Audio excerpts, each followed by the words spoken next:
Well, here's a question for you. Okay, you know that I'm married, I have children, I have a wife. I've never indulged in homosexual practice myself. I've never indulged in gay pornography. But could I ever be tempted toward homosexual acts? Or is that just foreign to me because I'm not quote unquote gay? Well, of course I can. Oh, does that mean now because I could, I need to think of myself, well, maybe you're a bisexual, or maybe you're, no. The question is, the combustible material to lead to all kinds of sin and unrighteousness is in my own heart and mind because I'm a sinner living in a fallen world, and temptations can come in all kinds of forms, and the lies of the enemy can take little, seemingly innocuous parts of your life, as well as the really hard and traumatic parts of your life, and take those things and then help you construct this new vision of yourself. And if you begin to indulge certain thoughts, feelings, temptations, and lean in toward that coveting, because covetousness is ultimately underneath so much of this embrace of LGBT, wishing you were a certain way, wanting to be this, I'm not accepted, I need this to be true and whole and happy. It's a slippery slope. Sin is always a slippery slope. Remember, how does the Bible describe it? No temptation has befallen you except such as is common to man, but God, who is faithful, will not allow you to be tempted beyond what you're able, but with the temptation will also make the way of escape that you may be able to bear it. So this whole orientation narrative completely cuts off that way of escape because it says, I'm locked into this. I can't ever break free. Now, you may not have experienced those same levels of same-sex temptation and things like that, but certainly we all know that draw to essentialize sin within us. If you're angry, well, I'm just hot-headed. That's just my personality. That's just the way I grew up. That's how my dad was. That's how I am. It kind of goes down the line. Certainly nurturing has something to do with some of the temptations and besetting sins that come to us, but that doesn't negate it. That doesn't give you an excuse to say, well, I don't have to grow in godliness in this area because that's just who I am. That's just my personality.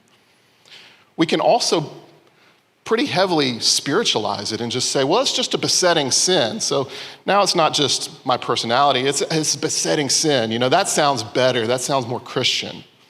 Like it's the special category of sin that the Holy Spirit can't really get to and touch and change. But what is besetting sin? Well, first of all, besetting sins can change over the course of your life. What besetting sins I face now as a 40-year-old man were different than I faced as a 20-year-old man, were different than I faced as a 10-year-old child. And the life experience, circumstances, all these things kind of open up new avenues to be tempted in different ways, to respond in different ways. Life experience, all these things contribute. I'm not acting like these things are not complex. They are complex. But besetting sins are cultivated. That's how they become besetting. They're repeated thoughts and actions that you have engaged in over time and over time.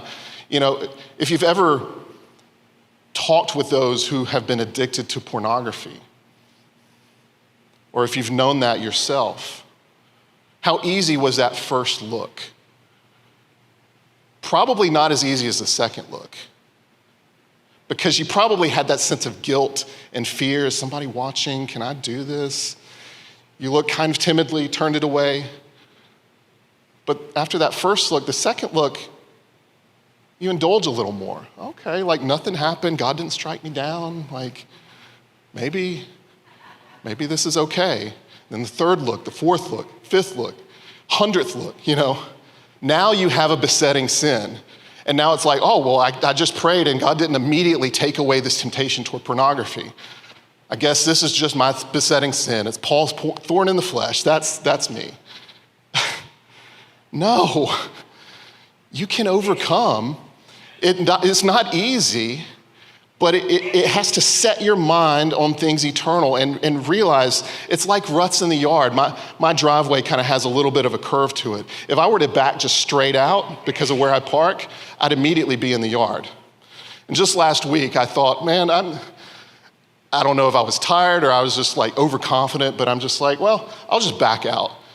I didn't really look behind me as well as I should have, and now I have a rut in my yard. It took me 10 seconds to make that rut in my yard. How long is it gonna take me to get that rut out of my yard?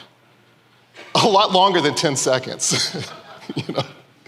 That's what besetting sins are like.